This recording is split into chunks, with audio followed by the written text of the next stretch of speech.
That I'd like to do. So we're going to get started in a couple minutes. Are people still coming in, perhaps? Who knows? Yeah, I guess, yeah. Okay, if someone could help me turn this on, is that what the system is?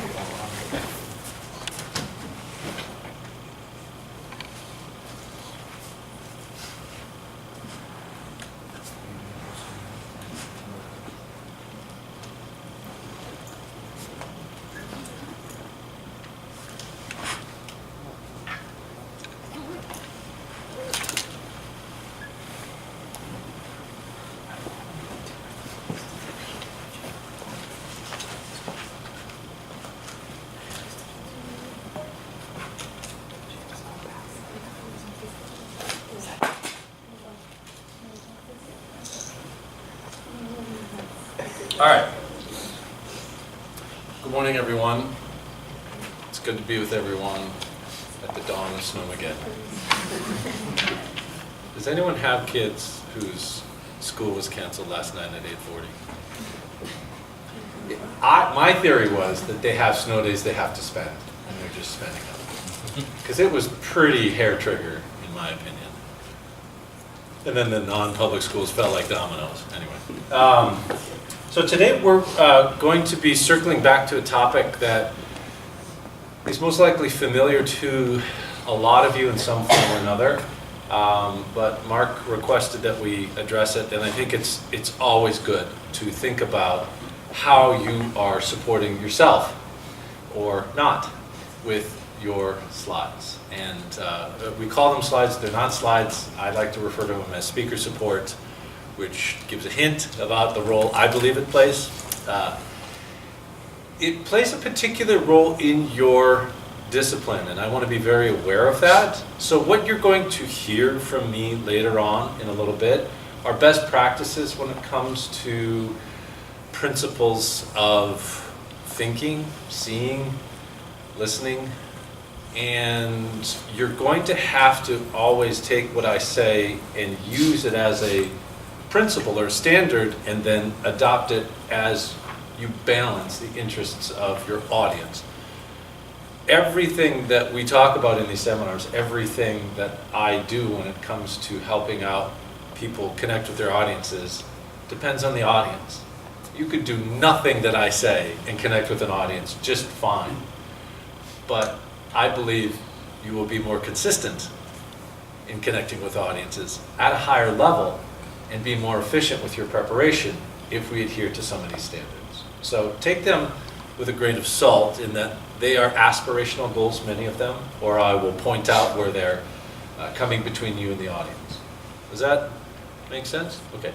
I like to work in small groups. I was really encouraged by the amount of engagement last time, so we are going to be breaking up into 2 groups today is the plan.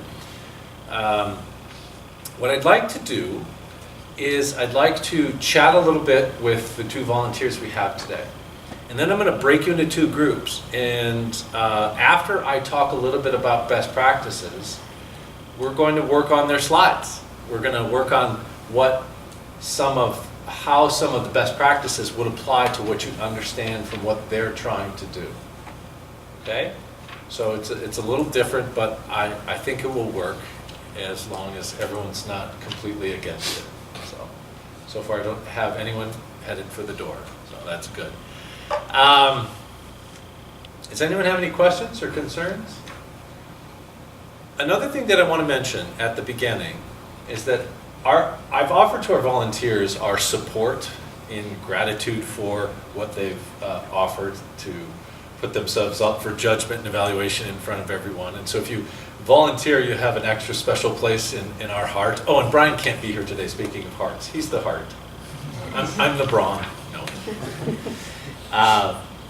So we make it a point to, if there's anything that you have questions or concerns, especially about what we do, or that presentation going forward, you can say, hey, remember that presentation I volunteered for 3 months ago? I have a question about it. That's okay.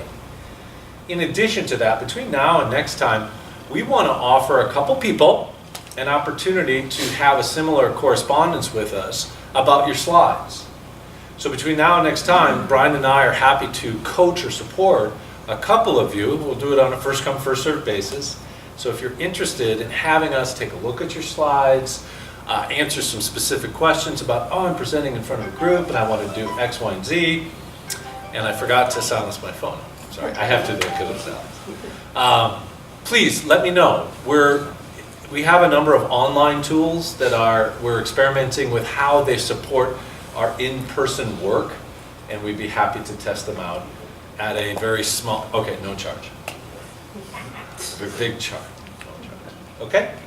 So, what I'd like to do, and you guys can stand or sit or whatever, I want to ask you a couple questions about your presentation, if that's okay.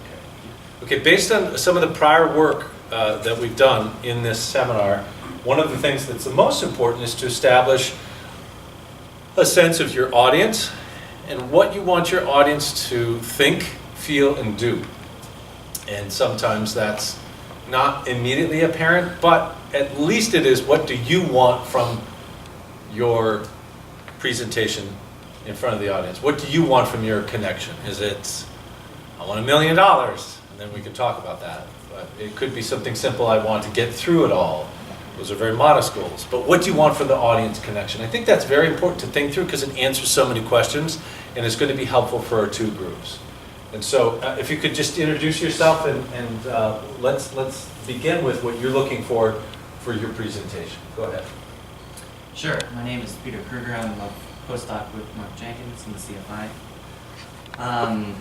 Today I'm presenting the bulk of my work during my last 3 years here. Wow. And it's a story on regulatory T cells. Okay. And the objective of my talk is, I think, primarily to excite the audience to a point where someone will approach me after the talk with questions, observations, and most importantly, ideas about where to take my research. So your goal is approach or contact. Let's put contact. Is that okay? Yes, Contact. even if it's for like a job. Yeah. Is that your larger, if someone came up and said, hey, you seem like a nice guy, we have an opening on a bowling team. It's not with this talk, but I think at this point in my career, all possible. Right, but is this talk designed to get contact for a job? No, This one's just to have someone come up and talk to you. it has to be about the research. That's a desirable outcome. There might be other outcomes. Someone might say, we want to publish your work, or, but some kind of contact. Okay, great. Thank you, Peter.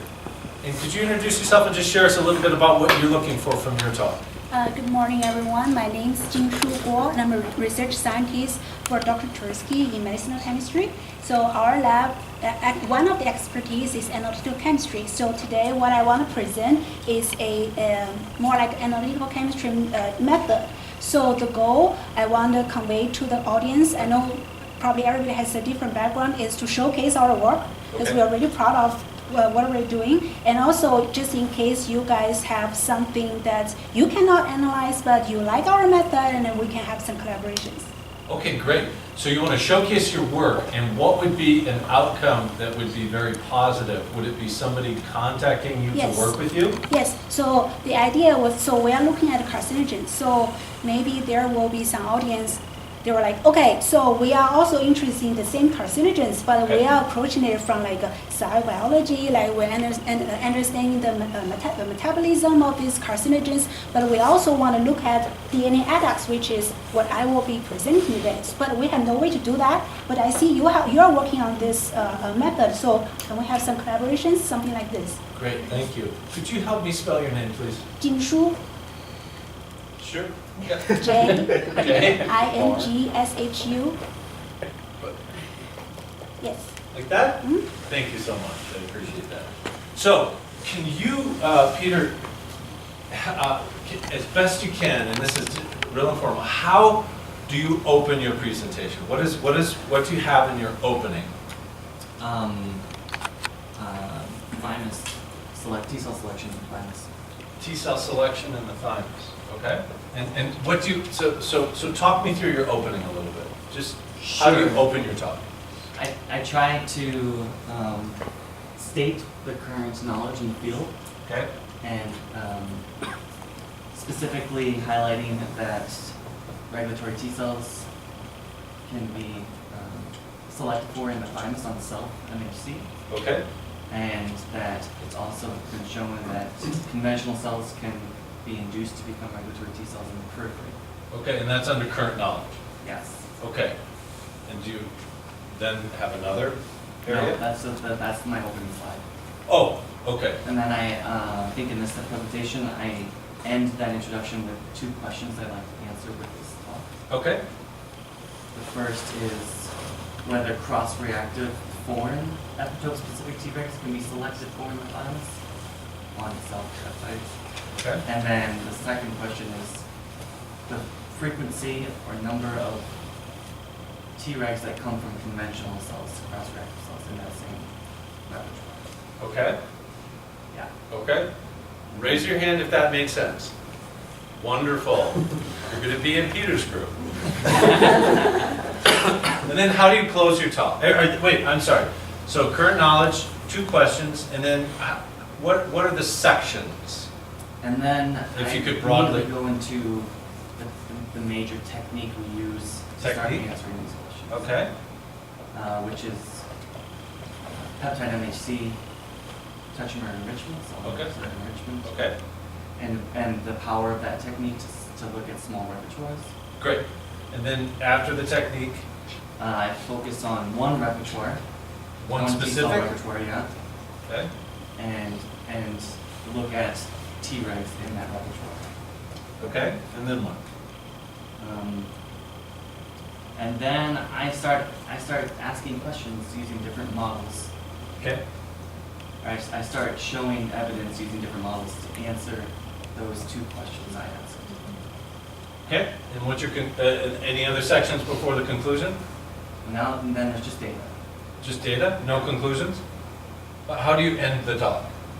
Well, I actually didn't get to the end for this because I have been noticing that we usually only get through 4 or 5 slides. But in the past, I have ended Sure. this talk with future directions. What I'd like to do. Oh, okay. That's very legitimate, and that's fine. I'm referring to the talk in general, not the talk as you have Right. prepared for it at 5 this morning until now. Is that fairly representative? Yes. I Okay. guess it is. Okay.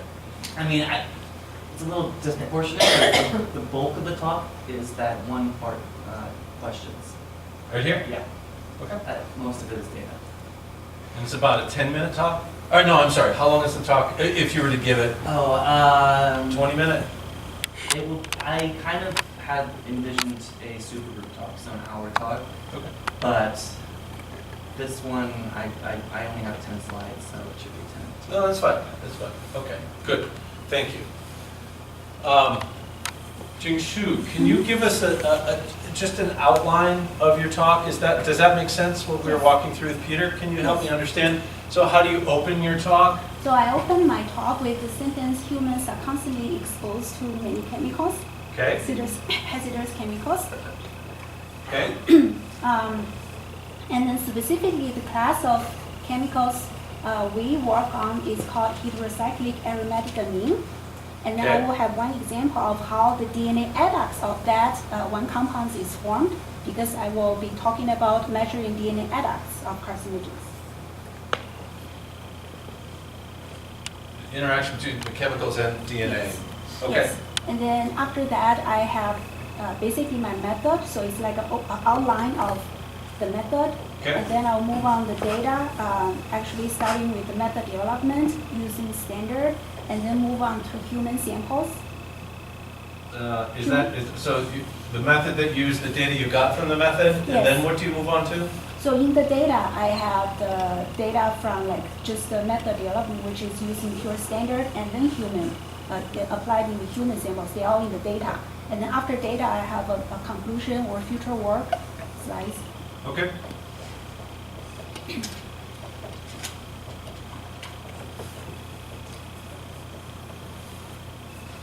that good? Yeah, that's pretty much. Okay, thank you.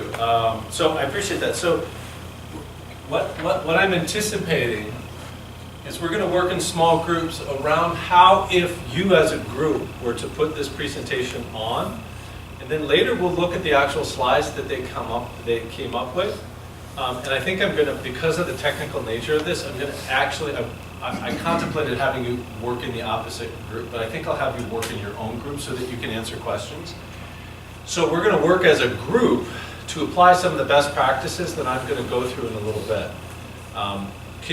The last thing I want to understand, can you tell me a little bit about your audiences? Let me just highlight this in green. So Peter, could you tell me a little bit about your audience? Who would be listening to this talk? Normally, that's a very esoteric audience. Someone who knows the field very well. So subject matter experts. Yeah. Okay. Okay. And your audience? So for me, I'd say people who knows mass spectrometry, which is the major instrument I'm using, Okay. and also people in toxicology field, Okay. like that. So probably also subject matter experts, highly, yeah, okay. Good. So, excellent, thank you.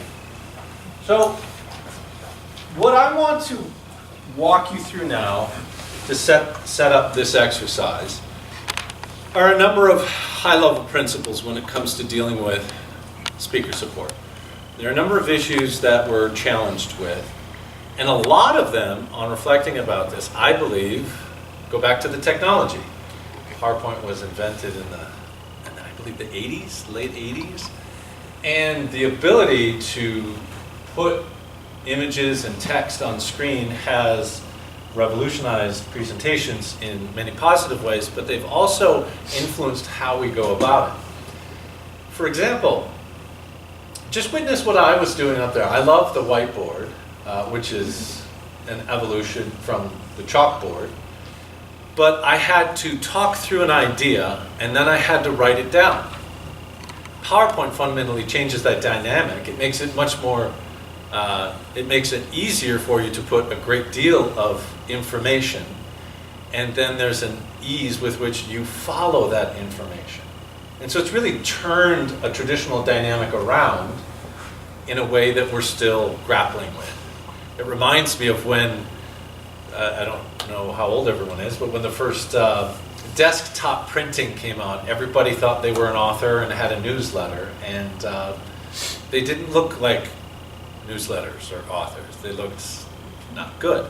And so I think we're going through a period where we're adjusting to that. And in this seminar, in this context, especially in the Center for Immunology, there's been an enormous uptick in the quality according to some of these principles. So I'm going to be going through a survey of a number of sources that I have either worked with, partners, collaborators, I have referenced people in the field, and I have a reference slide at the end.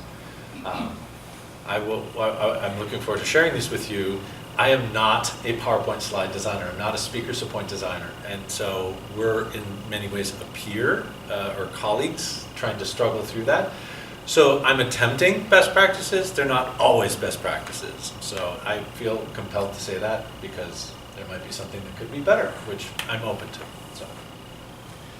So let's just go through some of the challenges, and this is what I was talking about before, is that it's easy to put information up. It's difficult to think through it. It's difficult to be in your audience's shoes. And that's one of the greatest gifts you can give yourself, is to look at that slide as your audience would see it. It's easier said than done, and this group exercise should give you an opportunity to approach that.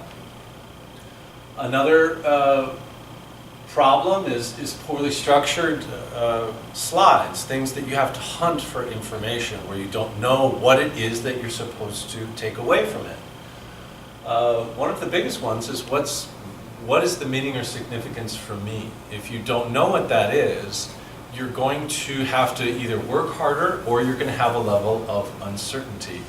And that's the name of the game, this cognitive load. One way or another, you're going to have to get your audience to work with you. And if you think back to last week, the three things that we wanted to do in an opening was to align yourself with the audience so that they get a sense that we're together, so that there's an initial motivation like, oh yeah, I like this guy, I'm going to listen to him. And then we also said that the speaker should help the audience know exactly where they're going to go. And lastly, address this, because you need your audience's participation. So a lot of the principles that I'm going to go through have to do with lowering that cognitive burden or motivating it in one way or another. So you're either lowering the work or making it easier for them to exercise that effort. Text is going to be a perennial challenge. So here's some of the rules. So this is interesting. We speak at around 175, 200 words a minute. We can listen up to 450 words a minute. So what that gives you is an attention gap. You may have heard us reference this before. When you're listening to me, even if you're looking at me, even if you're nodding your heads, I'm a fool to think you're actually listening to everything I say and only what I'm saying. Some of you are thinking about, what was that noise we just heard? Is it going to snow? When is he done? I want some more coffee. There's this constant game where you're herding cats with your audience's attention. Acknowledge that and deal with it. And the best way to acknowledge it is to continue to give them reasons to pay attention and to continue to give them on-ramps for the inevitable detour that they take. You can't stand up here and pretend that they're going to listen to every single word. And I will say, going back to last week, the highest percentage of attention will be at the beginning. So if you've got something really, really important to say it at the beginning. Okay? Sight. We are visual learners. There's many different statistics. This is just one of them. That is a fundamental reality of the human condition. We're visual people. Visual creatures. The more visuals you can use, the better. Text doesn't count. Text has a different relationship with our brain. So, whenever you can, come up with a visual. And there is a fundamental difference between reading something on a slide and reading something on paper. And that was an initial hurdle that we struggled with as I was presented with how things were done in some of these afternoon sessions or seminars. I was told, well, I have a paper, so I put the graphs from my paper on the slide, and then everyone has to read them. And I said, well, why are you making people read them on the slide? And I was told, because otherwise they're not going to read them. And I guess if that's the only way you're going to get someone to read something, maybe, but even then, ask yourself, what marginal benefit am I bringing by putting this on display versus handing them something in writing?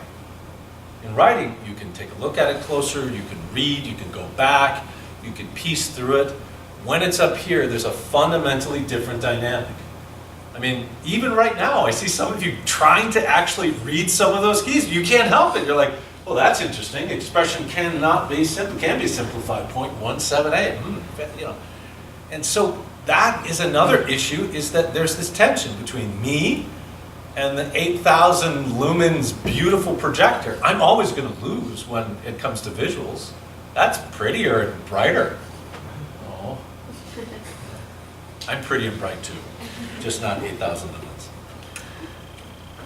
Some principles that we rely on when it comes to organizing how the information is presented. So there's 5 that I came across, and these are as good a set of principles that I have run across, and there are others, but they're pretty representative. So this idea of signaling, saying what you're going to tell someone, letting them know as early as possible. I've often referred to this as a deductive thinking pattern rather than forcing someone inductively. If I say I'm going to talk about cats and then I list the different kinds of cats, that's a lot easier than me listing kinds of cats and you figuring out, oh, he's talking about cats. Segmenting, parsing things off so that they make sense, and I'll go through examples of each of these. Modality, making best use of the different media that we have. I have print, I have speech, making them work together, not reading what's on the slide, which is at conflict. Multimedia, which is subtly different, and we'll go into that. Coherence, making an overall meaning that connects with the audience. So let's just go through these one at a time. So signaling. One of the best tips, I'm working with a woman, Susan Stone, her company is called the Clarity Quotient. She designs PowerPoint for a living, and actually not just, well, she does do PowerPoint almost exclusively. PowerPoint's become synonymous with different products. This is Keynote. They don't really matter. They're speaker support, and yet they're different products. She says, and recommends all her clients, take a slide. Every slide needs to have one point. Make that point in a headline. And there's a difference between describing what the slide is and a good headline. So you want to have that point of the slide declared clearly in the top of the slide somewhere. That helps us know, like, there's little ambiguity if you say what the slide is supposed to show. Whereas if you don't, you're playing dice with your audience. Like, who knows if they're going to get the same point as you. Again, wherever there's an opportunity to eliminate ambiguity and increase certainty, take that avenue. And if you feel like, oh, I don't want to kick a dead horse or be redundant, it's okay. You can be redundant when you're up here. Remember the curse of knowledge, if I give you that example, we are so locked into our idea that it's hard for us to imagine someone else listening to our idea. So you can be quite redundant and it not bother the audience. And if you're ever worried and that you're erring on that side, then you can check with someone. But trust me, my experience is that you have to go quite far before the audience says, okay, we got it. Fundamentally, I think the rule of three, tell them what you're going to say, tell them, and tell them you told them. And I don't think, I mean, I know as an audience I've never been offended. Oh, don't tell me, you just told me. Don't tell me you told me. Oh, I'm leaving. You're like, oh yeah, I forgot. I was thinking about the snowstorm. That's right, you were going to do that. Those are very helpful for people. Segmenting. Put your slides in slide view, or this is called something else, light table, I think, in Keynote, and see if it makes a story. See if there is a story that you can tell based on the slides themselves. Remember, each slide should have a point.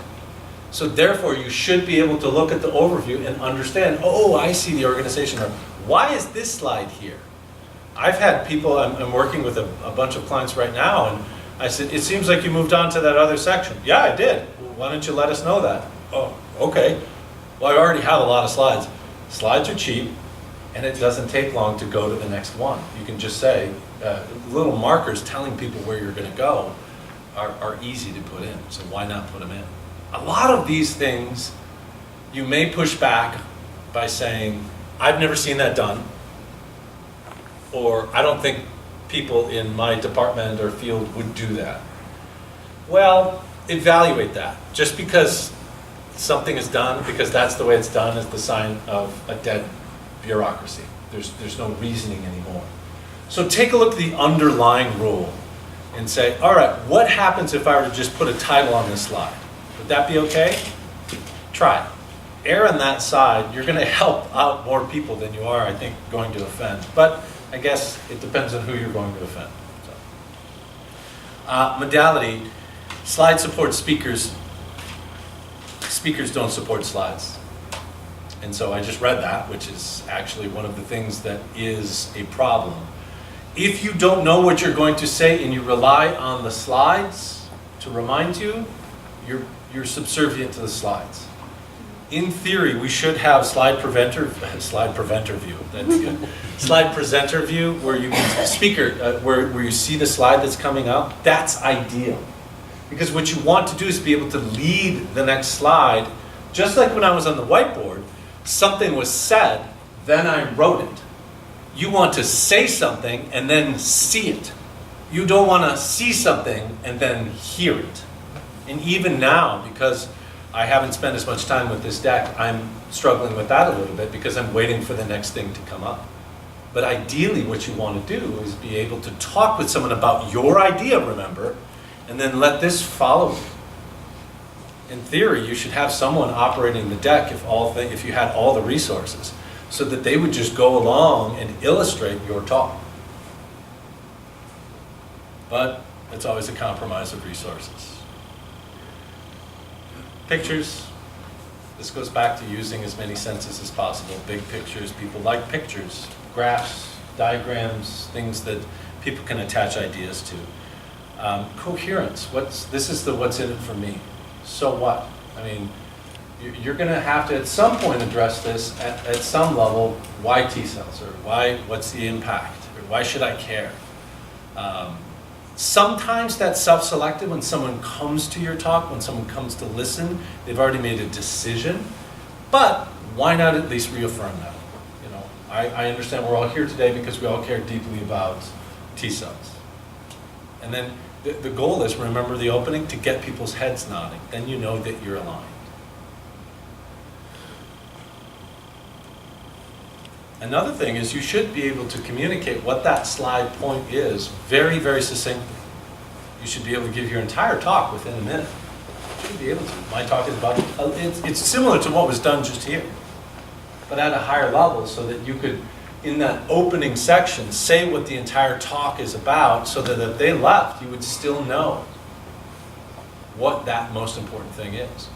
So if you take your goal, for example, Peter and Jingsu, if you were to take your goal to be contacted potentially for a job, or to be contacted about a potential partnership, what would be one sentence, if you had to pick all the sentences in your talk, what would be the one sentence that you think could best give you a shot at being contacted for a job or contacted for a partnership? That one sentence you need to say as soon as you can, because there's a substantial chance that they're not going to listen to the rest of your talk like they are in that opening minute. So why not say it? And then you can repeat it and support it. What's that imperative sentence, that core kernel of your talk? And that's hard to do, so I'm not saying it's really easy. And it isn't necessarily comprehensive. It just has to be indicative. It just has to be something that would contribute more than anything else to that desired goal. Does that make sense? But it's you alone have the ability to do that, and I'm telling you that you have a responsibility to give to the audience to say what you want. There's nothing worse than two people who don't know what they want or won't admit what they want. My wife and I, picking a place to eat. Where do you want to eat? Oh, I don't know, wherever you want to go. Yeah, we could go to Mexican. Oh, sure, yeah, that'd be fine. Oh, you don't want to go to Mexican? No, that's fine, whatever you want. Well, I want what you want. So, well, sure, Mexican. It seems like you don't want Mexican. Well, I don't know what I want. I know I don't want Mexican. Okay, Chinese. No, I don't want Chinese. We're getting a clear picture of what you don't want. What do you want? I don't know. Keep listing restaurants. Sorry, that got a little longer than but it's so true. Stop telling me what you don't want. Anyway, sorry. Okay. Quite seriously though, standing up here, I don't think it's as far as, hi, my name's Peter, I want you to come talk to me. I don't think it's that, but at the same time, it's, hi, my name's Peter, I figured out how to turn lead into gold. Talk to me afterwards, and I'll explain why now. And you're like, whoa, what? The good old lead into gold, I keep using that. We're still working on that, aren't we? Okay. And, oh, this is a good exercise. Ready? Let's see. Is there a way? Yeah, here I can do this. Memorize that. Everyone have that memorized? Raise your hand when you have it memorized. Do you have it memorized? Yeah? Close your eyes. Tell me the letters. Oh, I didn't hear the end. This data, this information is difficult, but with a little bit of help, you can make it a lot easier to understand. It's the same letters. FBI, JFK, KGB, huh? I mean, how are you going to forget that? And that's the same thing that we're trying to do for our audience. We're trying to package things in these little meaning chunks. Oh, here's another one. Ready? So I'm going to show you this line of text. And then I want you to raise your hand when you count the number of F's. Okay? Ready? Go. Count. Oh, no. Go. Count the number of F's. One. Okay, ready? Go. Raise your hand. No one's raising their hand. Raise your hand. How many? How many? 2. 2? How many? 3? Oh, wow. Yeah. Pretty good. Oh, there's way more. You're right. Is there 3? Anyone find 4? 4? Is there 4? Eventually. Yeah? There's actually 5. 6. There's 6 of them. This was yeah. You overread us. If you put up text on the slide, people will skim over it. It's really, we cannot rely on the same strengths we use in other areas. And so you have to approach this as a different medium and embrace it. This is fundamentally a medium of the present, of people talking with one another. This supports it. Now, I want to acknowledge that as scientists, you're often going to be presenting diagrams and data to humans. So you are going to have to make compromises where you can't present all the data, all the graphs, and all the detail. So do the best that you can to get someone to ask for more. Leave it out, and then have them come ask you for it. That's what you want. You basically give half the data and go, hey, was that interesting or not? Well, I didn't see the whole data. Come talk to me later. I mean, it's like a trial in one of those things where you've used up your free trial. Oh! But that's what you want. By looking at your end goal, you can inform how you're going to get to it. It's unrealistic to comprehensively teach people. People don't like to be taught to. They like to learn. So don't teach people. Invite them to learn. And that's a difference. And sometimes it's going to take longer than the talk you have. Text. So a little bit more on text. So if you saw this in an email, this 35-line email, that would be a little daunting, wouldn't it? Basically, I think most of you are like, I'm giving up. I'm not going to read this. So I want you to raise your hand when you'd be a little bit more likely to read it. So here, probably not. Can we agree? Okay, no masochists. Okay. How about here? Huh? Here? No? Here? Maybe? Here? Okay. 7 lines? Here? 5? Here? The rest of you just won't read anything.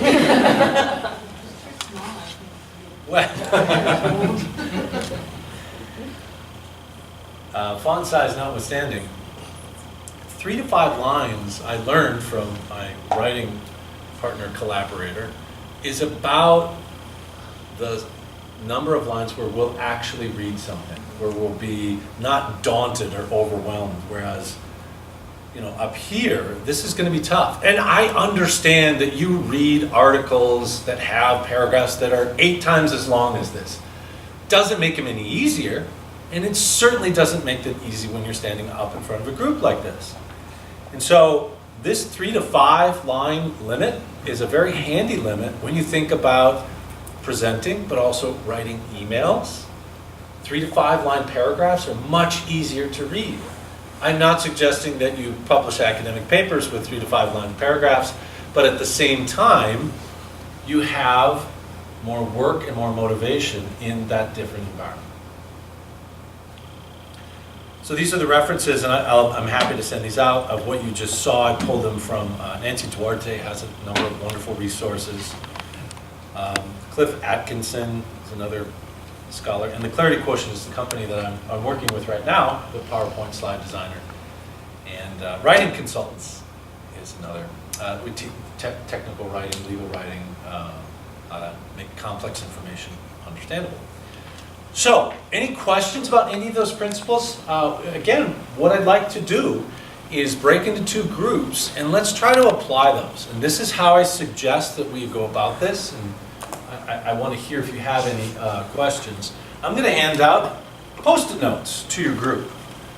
You're not going to draw the slides, but you might say, oh, it'd be great if you showed us this, or what about this? And I want you to put them up on the wall. This is actually a very effective technique, getting away from the computer, thinking through what you want to present, and then putting them up and moving it around. One of the things that I learned in writing consultants courses, it's very interesting, and I've come to understand some of the value of what we're talking about in this lens. You can generate high quality slides. You all have the ability to do that. And so it's a matter of understanding what is high quality, which you're learning, and you probably knew a lot of this, but you understand it. You take a look at what you have and you focus on an aspect of that and you get feedback. You take a look and you say, oh, okay. So that's how you get good at any skill. You understand how it's done, you focus on an aspect, and you get feedback. Well, that process for someone who's really good at that, they can do it quite quickly. So one of the other things that we want to build is an efficiency. Planning what you write helps make the process much more efficient. Segmenting off what you're doing at various discrete steps is going to make each step more efficient, as opposed to sitting down, opening up PowerPoint, start writing slides, bullet points, dropping in graphs. You're essentially composing, editing, drafting. You're doing so many things at the same time, it's going to take you a lot longer than if you were to do them in discrete periods. Okay, who's my audience? What do I have to do? Okay, I know my audience is subject matter experts and I want to contact them. Okay, great. What am I going to tell them? What's my single main idea? Okay, that's what the idea is. Boom. Everything has to go off that. What are the 3 ideas that support that main idea? This, this, and this. Okay, great. Okay, so I've got that. How am I going to conclude? Great. Then you go into that slide sorter and you begin to have something of a map. Then you begin to flesh it out. You're proceeding much more efficiently as opposed to just throwing in your paper and then editing it down. Okay? It's intentional engagement at each of the phases to be as efficient as possible. So what I'm proposing is that I want you to focus on 5 slides for each group. So let's just say, for purposes of this exercise, that for Jing-Su and for Peter, you're going to come up with a 5-slide deck. Opening slide, 3 points, and a closing slide. Okay? And so talk about how you're going to, outline that first slide.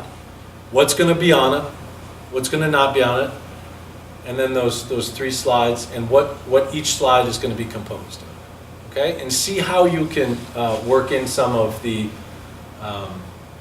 best practices that we had here. And if you want, Peter and Jing-Su, it's up to you. You can show them some of your slides if you think that would inform the conversation. But I want to give you an opportunity first to brainstorm some of the best practices before you look at the slides. Okay? Does that make sense? So let's actually, would it be okay? So some people, as much as possible, what I'm going to do, and this isn't I hope it doesn't turn into a popularity contest, I don't think it will, but Peter's group over here and Jing-Su's group, so if you have some knowledge of the field, can you go to that group? And if you don't care or have specific knowledge of either of them, can you help fill out the groups? So, and if everyone's over here, we're going to have some people over here. So let's just split up into groups, and then I'll address you with the first phase of the exercise, okay? So let's just make a circle with the chairs, and just, yeah, here, why don't we just turn around. We highly recommend you are in this part. This is a 5-stage process that we use with our speakers, and the more that you can approach each aspect of this as intentionally as possible, you're going to be more efficient and you're going to have a higher quality end result. And the kind of discussion I heard was really getting to some interesting points that it didn't sound like were as considered before. So that's great. So you don't have to meet in a group, but even brainstorming yourself about how you want to go about it, and then gathering all the information without regard to editing. And this is a very important stage, is to open yourself up to all the different things that you could go down. Then you're going to have to sort through it in the amount of time that you have, according to what you've designed as the main point, and how you're going to approach it with your supporting points. You're going to sort through that information. Then you're going to go through and actually, at this point, you open up PowerPoint. Wait here, not over there. This is, most people have said, no, we're up, new slide, okay, here we go. We're saying, don't, this should be done on paper and pen, analog, whiteboard, get away from the computer. Allow yourself then to get into the design. You can do it different ways, but you run the high risk of undercutting some of the integrity of the other stages. And then finally, rehearsing that, knowing it really, really well. Does that make sense? Does anyone have any questions? Thank you for indulging in that exercise. It was highly abbreviated, but did you begin to get a sense of this planning, like, oh, you could do it from this way or this way? And those are many of the things that you thought through and made decisions. And it's not to say that you didn't put thought into it, but rather giving it a little bit more, and inviting outside thought is also sometimes helpful. Okay? Anyone? Questions? No? Okay, so why don't one of you come up, and can you just talk us through your slides and how you decide? Peter, I guess it's you.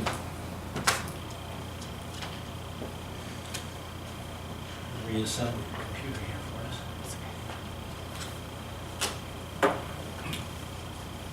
So would you like me to present it or just? No, just I don't think we have time. I just want you to show us some of your slides, because I think people now have heard. Is there a light thing we could do? A light thing? Well, oh no, you can see it. It's pretty bright. So just flip through the slides, I think, okay, and just show us. In fact, put it in. Here, I'll just take over. Move. Yeah. What I think, if we can go, I'm not very good. How do you go into slide sort, the overview? See all the slides. Oh, actually, I don't know. On the bottom. Oh, that thing? I guess it's this Yes. one. Okay, good. And then we can get You bigger. can zoom in. Maybe. Maybe make that CFI logo a little smaller. It looks like it's presenting in that. So just, and I think this is sufficient. Can you just talk through some of the slides and what you decided and what you were planning to talk about, very, very briefly, and Yes. your overview. Okay. So, oh, these are the ones that you're okay. Perfect. It's becoming clearer and clearer. So I introduce the thymus and selection, and this is a figure taken from Rudensky's Nature of Using Analogy paper from 2 years ago, where he shows that Tregs are selected on high affinity TCRs, and then conventionals are low, and that these conventionals in the periphery can become induced Tregs, peripheral Tregs. And then I ask these questions cross-reactive to foreign epitopes, and the origin of Tregs, or whether conventional cells can become induced Tregs. Great. Peter, let me ask the group, anything from what you see in this first slide, any ideas you might have? Yeah, okay. Anyone? Thoughts? Is it a build already, Peter? Is it a build? If I do it this way, I can kind of show you Yep, it is a build. what I was thinking, yeah. So, Thoughts for how to heighten the effectiveness of this slide? The slide, what's the main point, Peter? I also highlight that this is all self-antigen driven. The main point is that this is how Tregs are formed. Okay. And any thoughts? Maybe showing different parts while you're talking would help, because it's a lot of image to go through. So build clearly on would and not- focus. Yeah, build Great. while you're. Always good. Okay. Does that make sense? Yeah, I mean, I always struggle a little bit with animation. In general, I like to avoid it as best as possible. But Why? I guess because It's an open-ended when question. I'm listening to presenters, Yeah. If I see everything on the slide, I can kind of find questions that will be answered quickly by looking at the slide, but if someone walks me through each part, like for example, this would be a great one to animate, but in data in general, when you animate, then I can't explore the question my own way, so I like to see everything at once, personally. But but animation it can be used. I think there's way too much detail that's not central to your talk. Yeah. We don't really care about cortical cells or medullary cells or the details of how this Okay. happens. You could reduce it down to really Great. minimal. Yeah, actually, so one of the things that we really explored in our small group session was what is the best introduction to the data I want to present today. And I think we concluded that maybe this is not the correct way to go. Okay. But we didn't really come up with what is the correct way. Okay. So, This is one of the simpler ones I've seen, so I feel like this is better than some of them that are, right? but what Alex is getting at is it really important to talk about this biology for my talk? Right. Yeah. Oh, And or design one yourself, that's more simplistic, Right. gets the same point across. One box thymus and then another box periphery, Yeah. instead of all this ancillary information, which is a little. Right, maybe we don't need to talk about the affinity Great. and the importance in selection. Great. So a couple, in general, keys you can verbally do. So the game is focusing your audience's attention the way you want to focus it. And so I would challenge a little bit. It's not a matter of accommodating people and showing a diagram and saying, hey, you can interpret this how you want. I'm going to be talking through my interpretation, but go ahead on your own. I mean, there is I'm up here, I'm going to take care of you, I'm going to take you on a tour. So I would say the more that you can focus and limit extraneous exposure or other interpretations, the better. Tell me again the main point of the slide. To give background on T-Rex, Specifically what background? their development. So, so why can't it say that? Oh, it could. So, right. So, no, I'm getting to some of the considerations. Why not, if this is a slide that is supposed to say this, T-Rex development, background plays a vital role, some headline thing where you can simply say it. Now, it seems a little redundant, but consider it, because then it's there. Building things that are only on there. Keys, you can say it, the light blue. You can tell them what it is. That's your role up there. Limiting it down, focusing different pieces. Those are, again, go ahead. Okay, yeah, I'm just going to push forward a little bit. Yeah. Okay. So, and going back to this question. So, slides, put this on a new slide. Is there a reason why you wanted it with this diagram? Just efficiency. Honestly, I like that there was a nice. You didn't want to kill a virtual tree? all this white space. all this white space. I'm like, oh, beautiful. You can fill it. It's clean. You'd be amazed at what they can do with images. If you wanted to, you could tilt this down a little, I don't know. But, That's what I was thinking. the point is, there's many elements on the screen right now. And why not highlight these questions if that's what you want? Go ahead, Is question. there a way to like maybe visually show your questions, like Oh. have a model, like and I Great. think it's good to actually state it too, but like where you could show us where, I don't know, like if you don't know what I'm saying, like Yeah. this is where my question is on this schematic. Fantastic. Because Like that would what- be a little bit more helpful, kind of going forward to know exactly where you're narrowing it on. Right. I just realized actually I think I now see how to start this talk. So this whole presentation is about foreign epitope specific T-Regs, and I'm introducing self-specific T-Regs, and really it's not important. So what you're suggesting is answer these questions with a diagram about maybe foreign epitope specific T-Regs and where they come from. So I guess Or ask the question. Great. Is it thought that the foreign ones go through, there's current knowledge that the foreign ones go through the same developmental process as the It's not as well explored. okay. So I mean, yeah, you could. This is I love what you've observed, and I'm really glad that you're open to it. I would say this is a carryover from papers.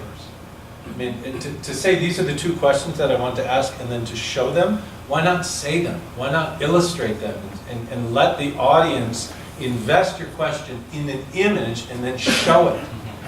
And I think that there's such a high tendency to read this question, and especially in this environment.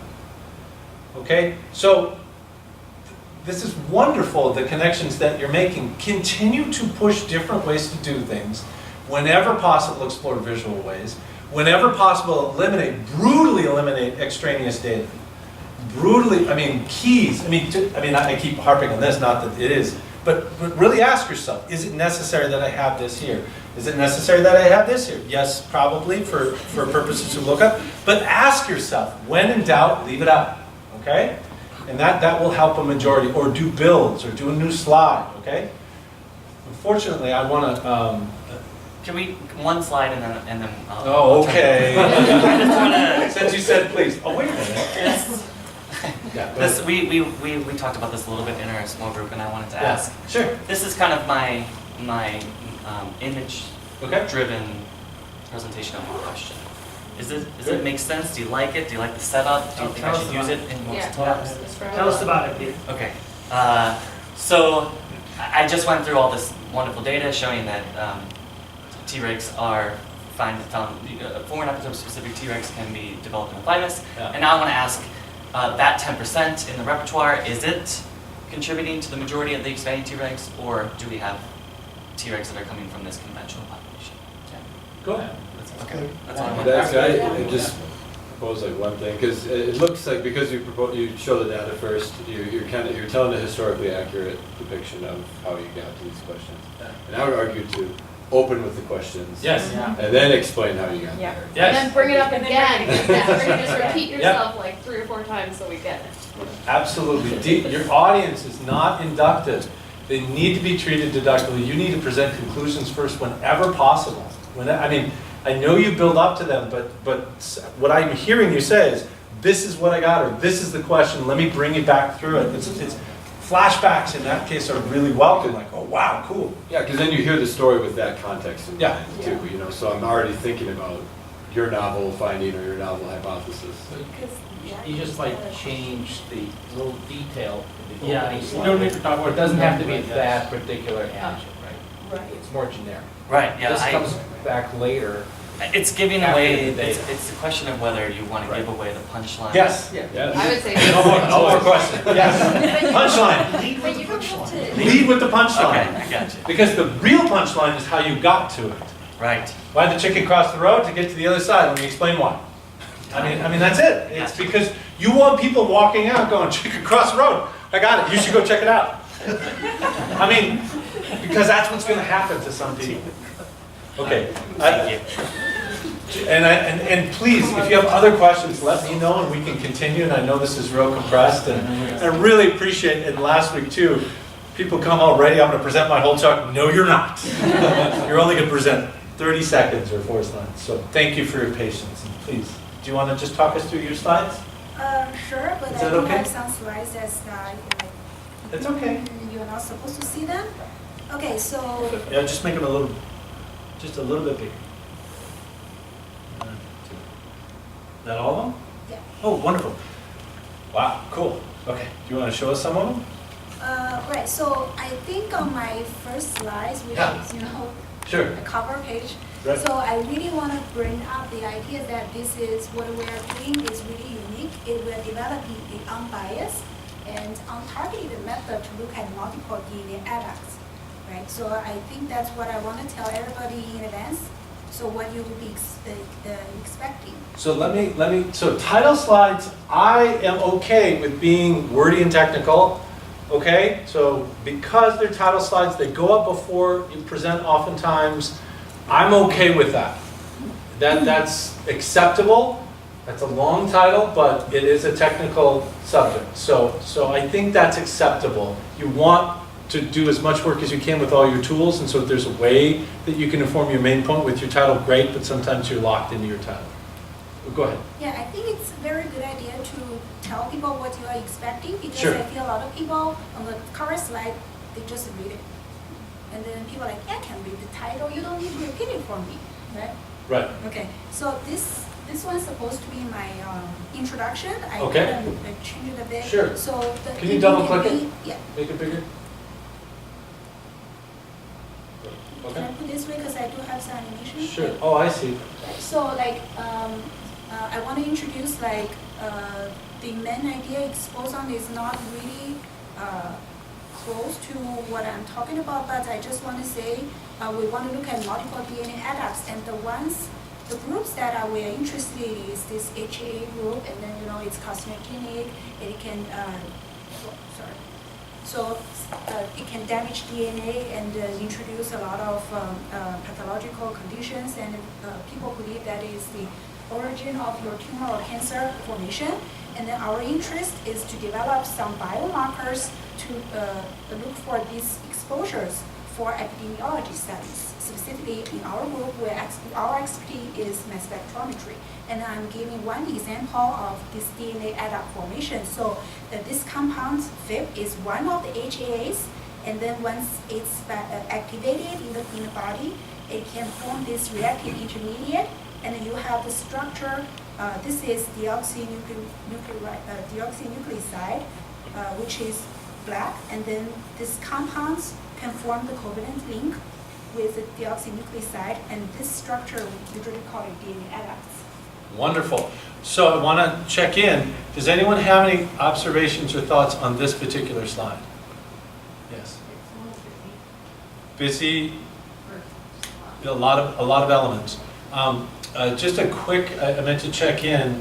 I'm going to go back to that. You spent a lot of time on those lower three, which I think are really helpful to make your point. There's approximately 70 words on this slide, and the average person reads about 200 words a minute. No, 400 words a minute. Anyways, that's about a couple minutes of just plain reading. 3.3 seconds if you're reading at 200 words a minute, I think, or 400 words a minute.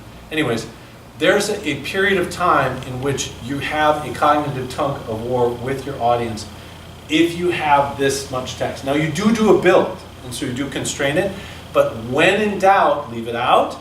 And if you can do things with pictures or to talk, great. And if you must, then be highly succinct, a couple words to represent a larger thought. Again, there's a tension because it's so technical, and so I understand that. But if there are opportunities, I think it really benefits.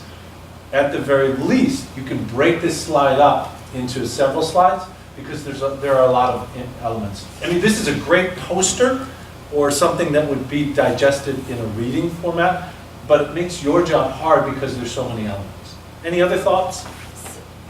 Go ahead. So with the this kind of left part of the slide, could that be, that's kind of your attention grabber part maybe, could that be its own slide, and then This you one? maybe, yeah, and then you maybe box what you're actually interested in, and that's kind of your next slide, so you're sort of building on what you're going to take us through? Yeah, I don't certainly, know. because I did this morning, because it was a really long talk, and we were having like little part, Oh, and then, because my method I want to introduce is to look for multiple, right? Right. So I kind of just condense a lot of slides, but this part definitely can be by itself, and then this part can be by itself.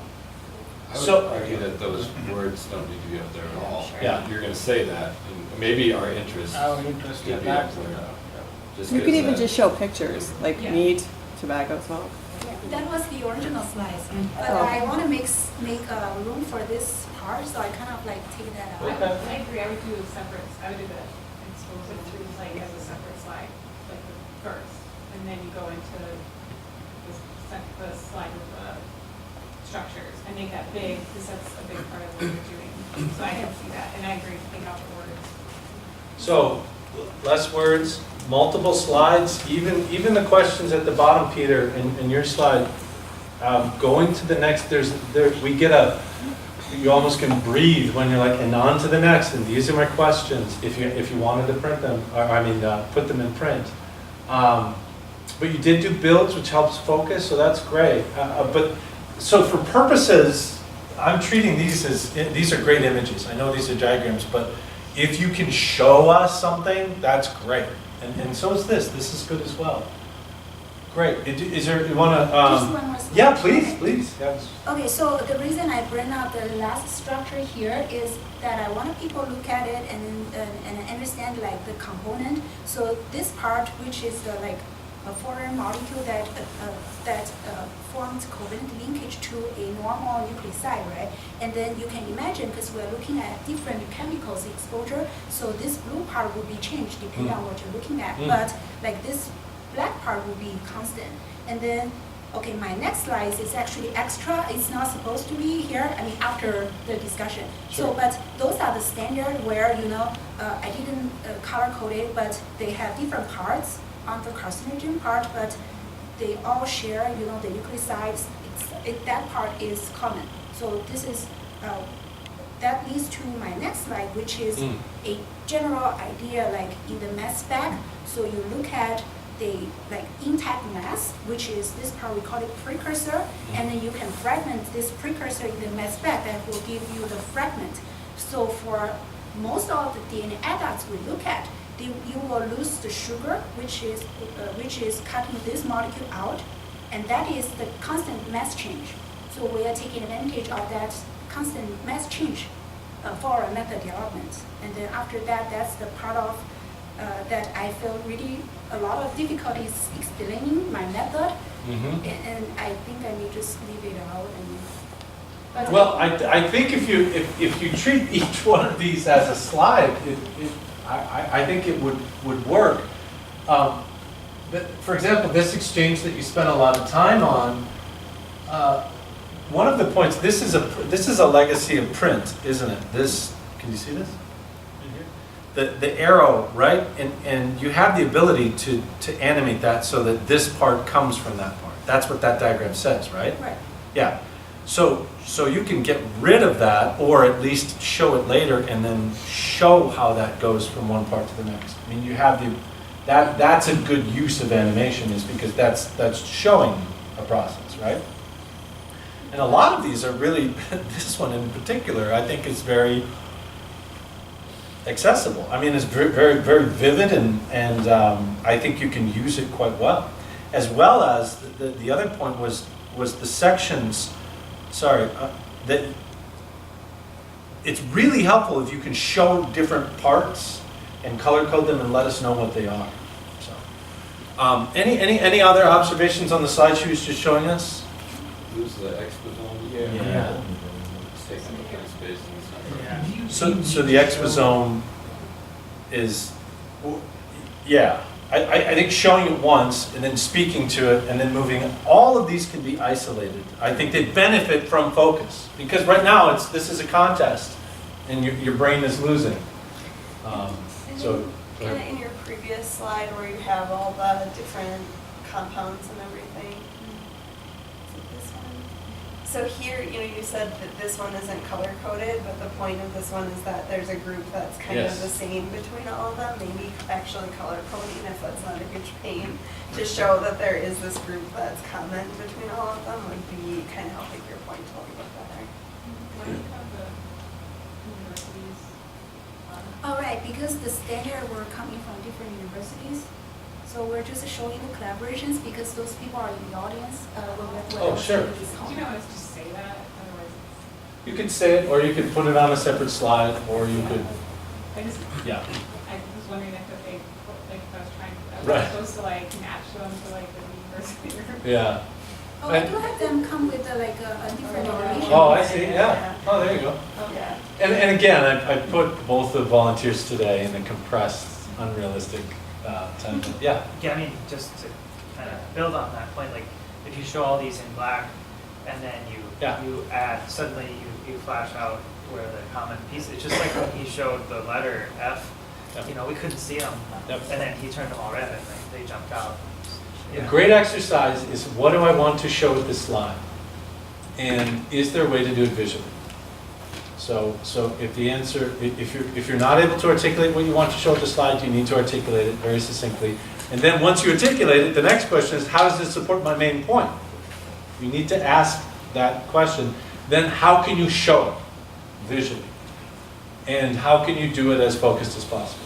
So it's a little bit after 10:30. I appreciate your time, and I put this together to give you what is, and I can send, and there are lots of resources about best practices for PowerPoint. It's inherently sit down and work on it, and so I wanted to make it a little bit more dynamic to engage in the process that is more dynamic, which is the planning. And I think we can all be better at planning, so I wanted to give you a taste of what that was like. But if you have any questions, as always, please let me know, and I can help wherever I can. And we have one more session next month, April. So that's exciting. And yeah, let me know if you have any questions. Thanks a lot. I appreciate it. Stay safe in the snow.